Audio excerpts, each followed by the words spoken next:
हम लोग अक्सर गलत काम करते हैं अपने फ़ायदे के लिए कि थोड़ा सा गलत काम कर लो, इससे मुझे फ़ायदा हो जाएगा। लेकिन गलत काम से फ़ायदा कभी हो नहीं पाता है। कैसे, इस बात को इस कहानी से समझते हैं। सुनाती हूँ कहानी आपको एक दिहाड़ी मजदूर की। रोज़ाना चौराहे पर खड़े होकर काम का इंतज़ार करता था कि कोई आएगा, उसे काम देगा और उसे मजदूरी मिलेगी। आज सारा दिन खड़ा रहने के बाद बिना किसी काम को किए वो अपने घर वापस जा रहा था, हताश और निराश, और ये सोचकर कि आज फिर मेरी पत्नी मुझे ताने देगी, बुरा भला कहेगी। जब वो रास्ते में था तब उसे पीछे से एक आवाज आती है। एक बुजुर्ग व्यक्ति उससे कहता है, ओ भैया, मदद करोगे क्या? इसने पलट कर देखा तो देखा कि एक बुजुर्ग आदमी अपनी पीठ पर 3 बोरियां लिए चले आ रहा था। लग रहा था बोरियां काफी भारी है क्योंकि वो आदमी बिल्कुल झुक कर चल रहा था। इसने कहा, हाँ बोलिए, क्या करना है? तो उसने कहा कि भाई मेरे पास 3 बोरियां हैं, 2 मैं उठा लूंगा, 1 तुम ले लो। अपना डेस्टिनेशन बताया जहां पहुंचानी है, बोले 5 रुपए दूंगा इस काम के। इसने कहा चलो ठीक है, कुछ भी सही, काम तो मिला। ये बोरी उठाकर चलने लगा। थोड़ी देर में कहता है, बहुत भारी है, क्या भरा हुआ है इसमें?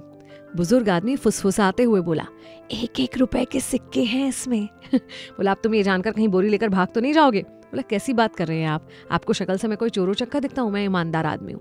और चलने लगा। आगे एक नदी आई। अब ये नदी को पार करने के लिए अंदर घुस गया, लेकिन बुजुर्ग आदमी पीछे ही खड़ा रह गया। इसने पीछे देखकर कहा कि अरे क्या हुआ, आप रुक क्यों गए? तो उसने कहा कि यार मैं बुजुर्ग आदमी हूँ, वैसे ही इससे मेरी पीठ झुकी हुई है, मैं तो डूब ही जाऊंगा नदी में, तुम एक और बोरी ले लोगे क्या? तो इसने कहा ठीक है, दे दीजिए। बोला, मैं तुम्हें 2 रुपए और दूंगा। दूसरी बोरी दी और बोले, लेकिन देखो इसमें चांदी के सिक्के हैं, तुम लेकर भाग तो नहीं जाओगे? बोले, कैसी बात कर रहे हैं आप? अगर मैं बेईमानी करना चाहता तो क्या आज मैं मजदूरी कर रहा होता? ईमानदार हूं इसलिए मजदूरी कर रहा हूं। बोले, चलो ठीक है, तुम्हारी बात पर विश्वास कर लेता हूँ। चांदी के सिक्कों वाली बोरी भी उसको दे दी। आगे बढ़े, एक पहाड़ आया। अब पहाड़ के आगे वो बुजुर्ग व्यक्ति फिर रुक गया। इसने पलट कर देखा। बोले, क्या हुआ भाई साहब, अब क्यों रुक गए आप? बोला, मुझ बुजुर्ग आदमी से कहाँ बोरी लेकर ये पहाड़ चढ़ा जाएगा? तो बोला, ठीक है तो दे दीजिए मुझे। तो बोला, नहीं मैं तुम्हें नहीं दे सकता। तो बोले, अरे चलो और मजदूरी मत देना, मगर बोरी तो मुझे दे दो। एक बुजुर्ग आदमी की मदद के लिए इतना तो मैं कर ही सकता हूँ। तो बोले, वो बात नहीं है, मजदूरी तो मैं दे दूंगा, मगर इस बोरी में ना सोने के सिक्के हैं, कहीं तुम इसको लेकर भाग गए तो? बोले, आप समझ ही नहीं रहे, आपको इतनी देर में समझ में नहीं आया कि मैं ईमानदार आदमी हूँ? बोले, बस यही डर लग रहा है कि अगर तुम भाग गए तो मैं तो तुम्हें पकड़ भी नहीं पाऊंगा। बोले, मेरा विश्वास कीजिए, बोरी मुझे दे दीजिए। उस आदमी ने बोरी ले ली तो पूरे ईमानदारी से थी, लेकिन बोरियां लेकर चलते चलते मन में ख्याल आने लग गए बुरे बुरे। मन में ख्याल आया कि यार, सोने के सिक्के, चांदी के सिक्के और 1-1 रुपए के सिक्के, इनको लेकर भाग जाऊं तो मेरा तो जीवन ही बन जाएगा। यार, कब से कंगाली में जीवन गुजार रहा हूँ, रोज अपनी बीवी के ताने सुन रहा हूँ, मेरा जीवन बदल जाएगा। ऐसा करता हूँ, भाग जाता हूँ। और बस यही ख्याल मन में आते गए और ताबड़तोड़ भाग गया वो आदमी। और जब घर जाकर उसने बोरियों को खोला तो अपना माथा पकड़कर बैठ गया।